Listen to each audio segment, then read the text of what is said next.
It's Sunday morning on CBS, and here again is Charles Osgood. Keith Richards has been putting his signature riffs onto Rolling Stones albums for close to a half a century. Now at last he's putting his personal recollections between the covers of a book. Anthony Mason has a Sunday profile.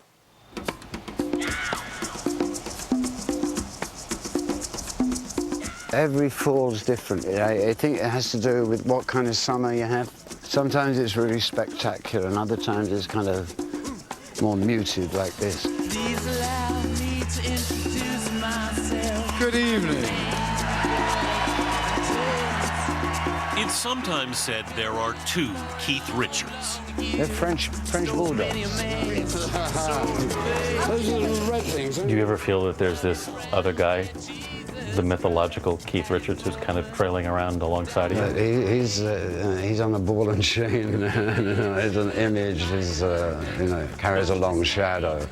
Yeah, I love the guy dearly, but I'm still trying to find out who the hell he is. Pleased to meet you. Hope you guess my name. He is Keith to his fans, once dubbed the world's most elegantly wasted human. Survivor of countless drug busts, guitarist for the biggest rock band on the planet, and one half of Jagger and Richards. I was born in a drive-by hurricane. One of the most successful songwriting teams of the past half century. How would you describe your professional partnership? I've never considered myself very unprofessional, quite honestly. Don't you worry about what's on your mind, woman. And then there's, well, the other Keith. I get the sense that you're actually, in many ways, a very traditional guy. Yes, this is what I keep trying to tell everybody. That's the one we met in Connecticut. At the house he built 20 years ago to raise his two daughters with his wife, Patty Hansen. Oh, the lemons, look at these. Wow. At home, he's the 66-year-old guitarist with the green Hand thumb. grenades. Who's responsible for these? That's me. You? Yeah, it's amazing, really, isn't it? This is in my spare time I do this. You grow lemons. Yeah. But then you realize the two Keiths are really one. I've always planted things. I used to grow weed, but I was never there for the harvest, you know. Under my thumb, the girl who once had me down. If Keith Richards didn't exist, one critic wrote, rock and roll would have to invent him. And in a way, it has.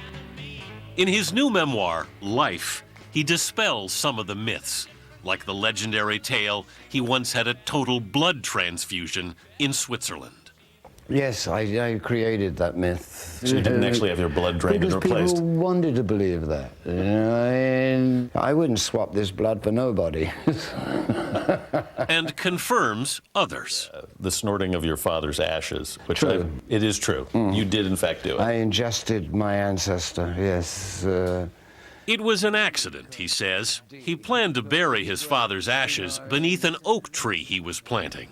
But as I took the lid off the box, fine bits of my dad flew onto the table.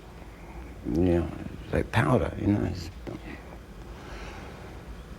And honestly, I could not resist. I just scooped him up there, took out a straw, see you, Dad.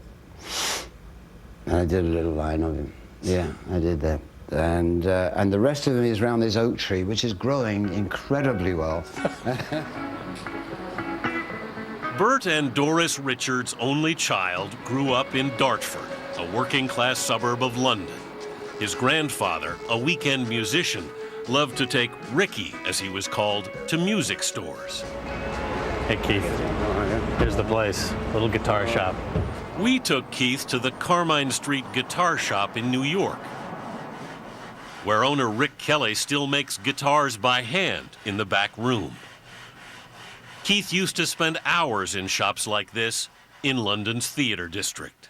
I would watch, and I would just sit there like, the Sorcerer's Apprentice or something, you know, and watching instruments being made, repaired, and that smell of the glue. You know, Orchestra from the musicals would come to get their the instruments West End theatres. Yeah. So they would be like repairing stuff for the pit orchestras, you know, and you see the little Italian guys with, you know, their dicky, their collars, all of that, rushing, my violin, my violin. Richards would meet another kid with a passion for rhythm and blues at the Dartford train station. The guy on the station called Mick Jagger. He wrote about the encounter in a letter to his aunt. April 1962. You sent this from home. Mick is the greatest R&B singer this side of the Atlantic, and I don't mean maybe. I'm playing guitar, Chuck style. Chuck Berry. Yeah, that'll be Chuck Berry, yeah.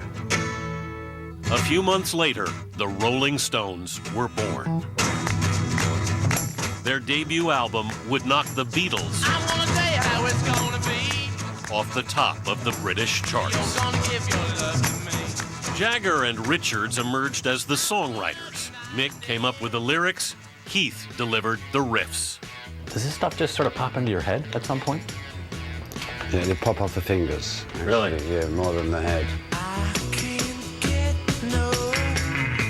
The Stones swaggered through the 60s as rock's irreverent bad boys, and the shy Keith became an unlikely icon, with a buccaneering attitude that said he was ready to try anything and apologize for nothing. I see you're still smoking. How many vices do you have left? You've sort of whittled them away over the years. Yeah, I'm down to the precious few now. Yeah. Do you miss any of them especially? Not really, because you can't go back, and The only one who isn't surprised he's still here. I have an amazing Constitution. constitution, an incredible system, an immune system, and so, you know, which is, I've always known, but it's convincing other people. You said at one point that part of the reason that you took drugs was to hide. Yeah, it's to get away from the flim-flam, from all of the unnecessary things about show business that seem to be important to show business people that I've really never felt myself part of. Busted repeatedly over the years, Richards once said, "I didn't have a problem with drugs, only with policemen." You've often talked about no regrets, nothing. For you, what was the toughest thing you faced? The toughest thing I faced was my son dying. 2 months old, I'm on the road and I get a phone call, you know, your son's dead. In 1976, Tara, his third child with longtime girlfriend Anita Pallenberg, was found dead in his crib. You do say in the book, you feel like you deserted your post. Yeah, it's supposed to be there, right? Yeah. But I wasn't there. By the end of the decade, Keith had finally cleaned up his act. But for much of the 80s, the Stones did not tour. Jagger wanted to go off on his own, and Richards felt betrayed. You were pretty tough on him during that period. Yeah, well, he was pretty tough on me as far as I'm concerned. You know, I mean, I'm leaving. You know, oh, thanks, pal. He'd set himself a separate agenda that didn't include any of us, and riding on the Stones' fame to do it. And I thought that was a cheap shot. In the book, you basically say, we're not really friends anymore, but we'll always be brothers. Yeah, yeah. I wouldn't. The reason I say that probably is that we don't see a lot of each other when we're not working. Do you wish you still did? I would prefer it to be closer as guys, you know, but I don't like to socialize in the way that Mick does. Mick probably finds me. Marriage with no divorce, Richards once said. Their child is the Rolling Stones. There's a certain chemistry between Mick and myself that just clicks. You don't know quite how, and sometimes it doesn't.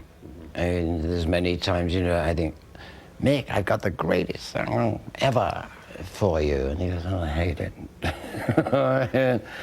Obviously, you have to believe in that chemistry because you keep going back to it. Oh, yes, I do.